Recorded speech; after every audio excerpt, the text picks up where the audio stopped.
Allohga bo'lgan ishonch, hayot ne'mati, qalb xotirjamligi, ko'zlar quvonchi, saodatmandlar kuyi. Ey xotirjamlik va farovon hayotni istagan banda, Allohga bo'lgan ishonching qani? Ey pokiza juftni istagan yigit, Allohga bo'lgan ishonching qani? Ey saodatli kunni istagan banda, Allohga bo'lgan ishonching qani?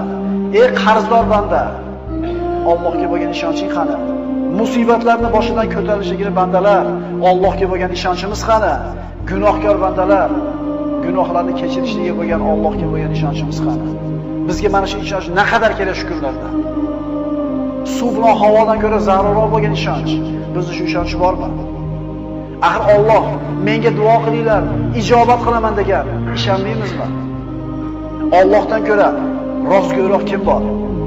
Axir Parvardigorimiz Alloh tanglik, kambag'allikdan keyin yengillik, boylikni ham paydo qilib degan so'zga ishonch qani? Tanglik, mashaqqatdan keyin kenglikni ham, boylikni ham beraman deyapti Alloh. Ishonmaymizmi? Ishonaylik birodarlar. Tushkunlikka tushmaylik. Har xil gaplarga quloq solavermaylik. Peshonamizga Alloh yozganini oshcha narsa bo'lmaydi. Chunki hakimlardan biri aytgandek, yozilgan bo'lsa qayoqqa qoching? Yozilmagan bo'lsa nimadan qo'rqing? Yozibdimi? Qayoqqa borsang yetib boradi o'sha narsa. Yozilmabdimi? O'tga tashlasa o't kuydirmayapti. Pichoq torsa pichoq kesmayapti. Suvga tashlasa oqizmayapti. Sahroda o'lmayapti. Chunki nima qilmagan? Yozmagan. Qani shunga ishonch. Parvardigor qalblarimizda o'zingga bo'lgan muhabbatni sobit qilgin. O'zingga bo'lgan ishonchimizni, tavakkulimizni mustahkam va quvvatli qilgin. O'zingni zikring, shukringlarni hidoyat qilgin. O'zingga ro'baro bo'ladigan kunimizda og'zimizdan chiqqan oxirgi so'zimiz la ilaha illalloh Muhammad Rasululloh kalimasi bo'lishini nasib etgin. Agar shuni ham Alloh xohlamagan bo'lsa ayta olmaymiz birodarlar. Alloh taolo siz bilan bizni mahzun bo'lmaslikka buyuradi. Alloh taolo siz bilan bizni o'ziga tavakkul qilishlikka buyuradi. G'am, qayg'u, huzn insonga nimani olib keladi? Alloh taolo siz bilan bizni man qilgan ish. Mahzun bo'lma. Hech qachon mahzun bo'lma. Chunki qayg'u seni o'tmishingdan bezovta qilib, kelajakdan xavotirga soladi. Oqibatda bugungi kuningni yo'qotasan. Hech qachon mahzun bo'lma. Chunki qalb qayg'u bilan ovora bo'lib, ruhing so'nib, yuzing nuri ketadi. Orzu umidlaring yo'q bo'ladi. Ey mo'min banda, mahzun bo'lma. Chunki qayg'u dushmaningni xursand qilib, do'stingni mahzun qiladi. Qayg'u sababli haqiqatlarni ko'ra olmay qolasan. Mahzun bo'lma, chunki qayg'u qazoy qadorga norozilik, ne'matga samonko'rlik bo'ladi. Mahzun bo'lma, chunki qayg'u, g'am yo'q qolgan narsani qaytarmaydi. O'liklarni tiriltirib, qadarni qaytarmaydi, foyda keltirmaydi. Mahzun bo'lma, chunki qayg'u shaytondan, qayg'u faqirlik va umidsizlikdir. Mahzun bo'lma. Agar sen faqir bo'lsang, umri qarzga botib ketgan kishilar bor. Agar mingani uloving yo'q bo'lsa, oyog'i shol bo'lib qolgan odamlar bor. Mahzun bo'lma. Agar bir farzandingdan ajragan bo'lsang, shunday insonlar borki, bitta baxtsiz hodisa tufayli butun oilasidan mahrum bo'lganlar bor. Mahzun bo'lma. Agar gunohkor bo'lsang, tavba qil. Yomon ish qilgan bo'lsang, istig'for et. Xato qilgan bo'lsang, isloh qil. Allohning rahmati keng, tavba eshiklari ochiqdir. Mahzun bo'lma. Agar g'amga botsang, asablaring taranglashib, vujudingni qiynab tunlarni bedor qilasan.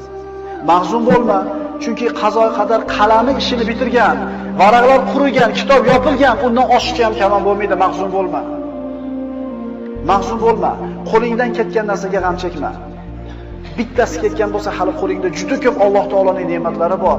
Axir Alloh aytmaydimi? Agar Allohning ne'matlarini sanasangizlar, sanoqqa yeta olmaysizlar. Bitta ko'zing o'yilgan bo'lsa, ikkinchisi turibdi. Ikkala ko'zing ketgan bo'lsa, qulog'ing, oyog'ing turibdi. Bitta ne'matdan mahrum bo'lgan bo'lsang, hali juda ko'p ne'mat bor. Mahzun bo'lma. Hasadgo'y, botil ahillarning tanqidlariga parvo qilma. Chunki ularning so'zlariga sabr qilishda senga ajr mukofot bor.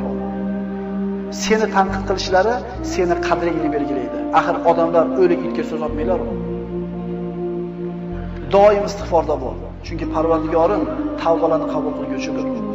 Alloh aytadi istig'for etgan bandalarga: Parvardigoringiz Allohdan mag'firat so'ranglar. Albatta u o'ta mag'firatli bo'lgan zotdir. Shunda ustlaringizga osmondan yomg'ir yog'dirib, sizlarni moli dunyo, bola chaqa bilan madad berur, hamda sizlarga bog' bo'stonlarni berur. Istig'for etgan bandaning ustidan yomg'ir yog'adi. Bog'irog'i, bola chaqasi, moli dunyosi ko'p bo'ladi. Faqat ishonishlik kerak bunga. Mahzun bo'lma. Kasallik albatta ketadi. Musibatlar albatta ko'tariladi. Gunohlar kechiriladi, qarzlar uziladi, mahbuslar ozod bo'ladi. G'oyiblar, ketganlar albatta qaytib keladi. Osiylar tavba qiladi, albatta yomonlar jazosini oladi. Mahzun bo'lma. Mahzun bo'lma.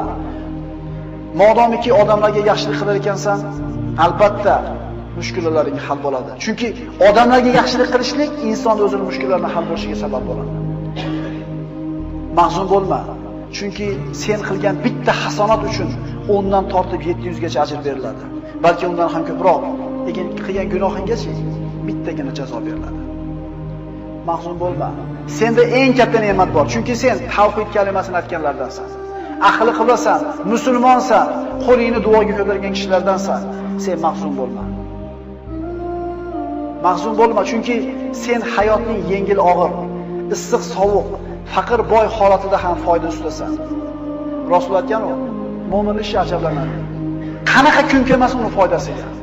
Yaxshi kun kelsa Allohga shukr qiladi, savob oladi. Mashaqqatli kun kelsa sabr qiladi, yana savob oladi. Bu faqat kimga berilgan? Mahzun bo'lmaydi musulmon odam. Mahzun bo'lma.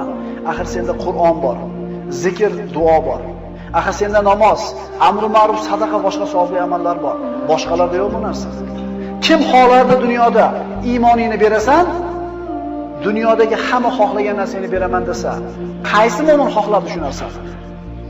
Odamlarga zulm qilayotgan, haqlarini yeyotgan, tuhmat qilayotgan, bo'xton qilayotganlar ham o'ladi. Zulm ko'rgan, sabr qilgan, savob umid qilgan kishilar ham o'ladi. Lekin Alloh taoloning huzuriga borganda kim yutuqda bo'ladi? Dunyo hayoti vaqtincha. Ad-dunya sa'a fajal xato degan Rasululloh. Dunyo 1 soatlik umr bor yo'q. Ana shu 1 soatni ibodatga aylantiringlar degan Rasululloh. Kim o'lmaydi? Kim o'lmaydi? Mahzun bo'lma. Axir qora bulutlarning tarqaganini, qorong'i tunni yorishganini, shamollarni to'xtaganini ko'rmaganmisan? Inshaalloh mashaqqatlaring rohatga, hayoting yorug'likka, kelajaging ne'matga to'lib boradi. Inshaalloh. Mahzun bo'lma. Agar oldingda chora qolmasa, yo'llar berkilib, umidsizlik bostirib kelsa, yo Alloh degan. Mahzun bo'lma. Agar musibat, baxtsizlik, xavotir kelsa, yo Alloh degan. Mahzun bo'lma. Agar keng dunyo tor bo'lib ketgan bo'lsa, ishlar og'irlashsa, yo Alloh deb nido qilgin. Mahzun bo'lma. Agar oldingda eshiklar yopilsa, yo Alloh deb nido qilgin. Odam boshiga qiyin kun tushsa, tashvish bostirib kelsa, o'zini o'tishga urib ko'radi, butishga urib ko'radi, undan yordam so'rab ko'radi, bundan pul so'rab ko'radi, unga dardini aytib ko'radi, bunga shikoyat qilib ko'radi-da, oxirida nima deydi? Alloh endi o'zing borsan endi. Qachon? Oxirida. Siz Alloh deng, mushkulingizni Alloh kimning qo'li bilan qana qilib hal qilib beradi, uni kim biladi? Chunki unga saharlarda hojatlarni so'rab qo'llar cho'ziladi. Qalblar uning marhamatidan umid qiladi. Uning ismini aytib, ko'ngillar taskin topadi, ruhlar orom oladi, asablar tinchlanadi. Uning ismini qalbingdan aytgin. Ishonib unga duo iltijo qilgin. Uning rahmatidan umid qil. U duolaringni eshitib turganiga va albatta ijobat qilishiga ishongin. Shunda agar shunday so'rasak, nima bo'ladi? Omonlik, xotirjamlik, farovonlik, to'kin sochinlik, quvvat, izzat, yordam, lutf, inoyat, ihson keladi Alloh tomonidan. Faqat shunga loyiq bo'lishlik kerak. Yo Alloh, bedor ko'zlarga xotirjamlik uyqusini, omonlikni bergin. Istirobga tushgan qalblarga taskin va halovat bergin. Ularga yengillik va yaqin fathini bergin. Yo Alloh, ko'zlarini o'z nuringga hidoyat qilgin.